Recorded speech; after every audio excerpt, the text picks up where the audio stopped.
আসসালামু আলাইকুম। এখানে কিছু দুধ কচু পাতা নিচ্ছি আমি। ডাটা সহ কেটে নিচ্ছি। আজকে আমি দুধ কচুর পাতা দিয়ে আর এখানে একটা ইলিশ মাছ নিচ্ছি। ইলিশ মাছ ভাপা করব। আমরা তো লাউ পাতা দিয়ে ইলিশ মাছ ভাপা করি সবাই। আজকে আমি দুধ কচুর পাতা দিয়ে ইলিশ মাছ ভাপা করে দেখাবো। খেতে কিন্তু খুব মজা লাগে। তো আমি কীভাবে করি আপনারা সাথেই থাকবেন। আর এই পাতাগুলো শুধু আমি নেব ভাপা করার জন্য। আর এই ডাঁটাগুলো কিন্তু ফেলে দেবো না, এটাও একটা মাছ দিয়ে রান্না করব। তো দুইটাই রেসিপি আপনাদের আমি দেখাবো কিভাবে রান্না করি।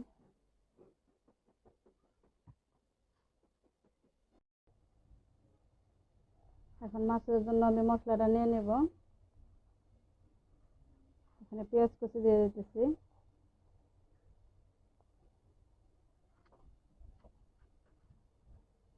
এখানে স্বাদ মতো লবণ,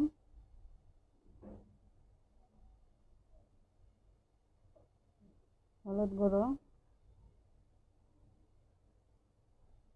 শুকনো মরিচের গুঁড়ো। আর ইলিশ মাছে কিন্তু খুব বেশি মশলা লাগে না। দিয়ে দেবো কয়েক টুকরো কাঁচামরিচ। আর আজকে এই ইলিশ ভাপাটা রান্না করার জন্য আমি সম্পূর্ণ এখানে সরিষার তেলটা ব্যবহার করব। এখানে সরিষার তেল দিয়ে দিই।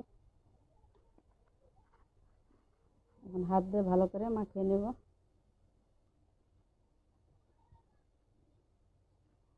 পেঁয়াজটাকে আগে হাত দিয়ে আমি মাখিয়ে নিতেছি, তারপরে মাছটা দিয়ে দেবো। পেঁয়াজটা মাখিয়ে নেওয়া হয়ে গেছে, এখন মাছগুলো দিয়ে দেবো।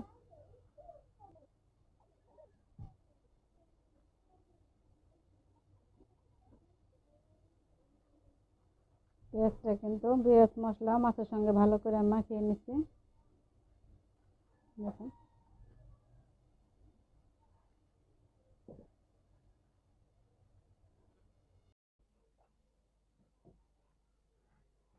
দুধ কচুর পাতাগুলো ধুয়ে পরিষ্কার করে রাখছিলাম, এগুলো এখন আমি নিয়ে নিতেছি। এরকম একটা করে পাতা দেব,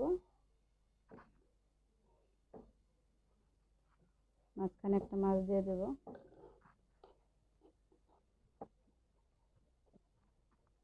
এভাবে করে দিয়ে ভাজ করে দেব।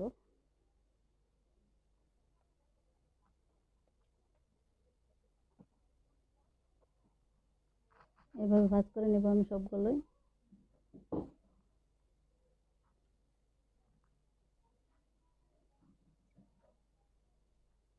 আপনাদের আরেকটা দেখিয়ে দিচ্ছি।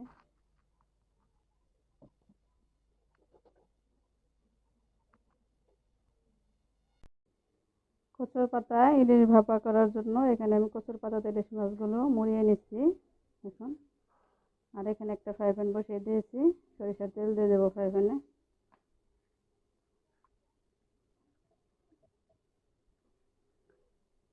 চুলার জালটা মিডিয়ামে রাখতে হবে, বেশি বাড়ালে তাড়াতাড়ি পাতাটা পুড়ে যাবে। এখানে আমি দিয়ে দেবো।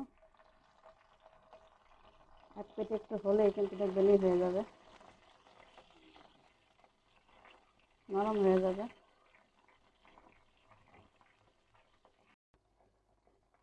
কচুর পাতা ইলিশ মাছটা ভাপাতে দিচ্ছি আমি, এটা এখন আস্তে আস্তে উল্টে দেবো আমি। একবারে সবগুলো দিয়ে দিচ্ছি।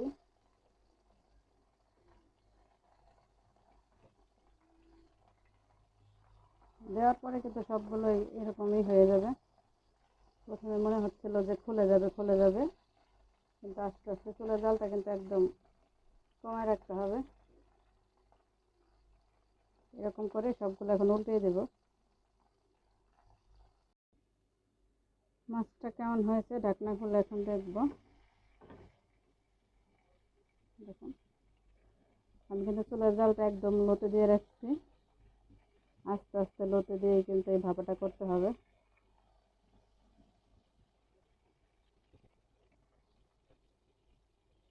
প্রায় কিন্তু হয়ে যাচ্ছে। আমি আর 10 মিনিটের মতো রাখবো, তারপরে নামিয়ে নেব।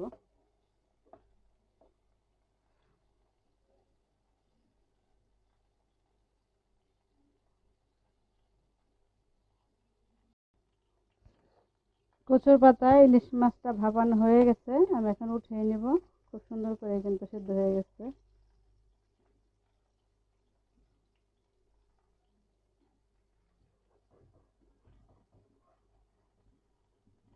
দেখুন কতটা সুন্দরভাবে হয়েছে।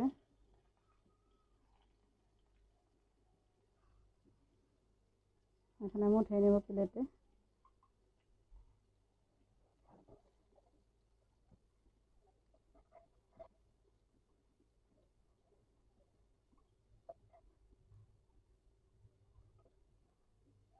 এই তো ফাইনালি হয়ে গেছে কচুর পাতায় ইলিশ মাছ ভাপানো।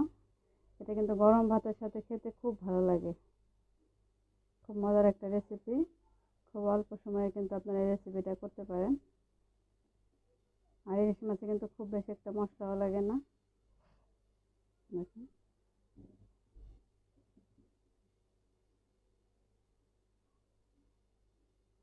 আপনারা কচুর পাতা দিয়ে এরকম ইলিশ মাছ ভাপা করে খেয়ে দেখবেন। আশা করি আপনাদের কাছে খুব ভালো লাগবে। আমি এখানে একটা দেখাচ্ছি আপনাদের একটু খুলে।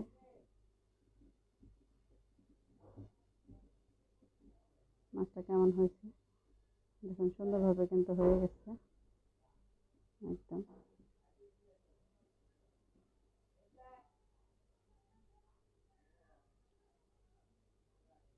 আর এই পাতাটা দিয়ে কিন্তু ভাত না খেয়ে খেতে খুব ভালো লাগে।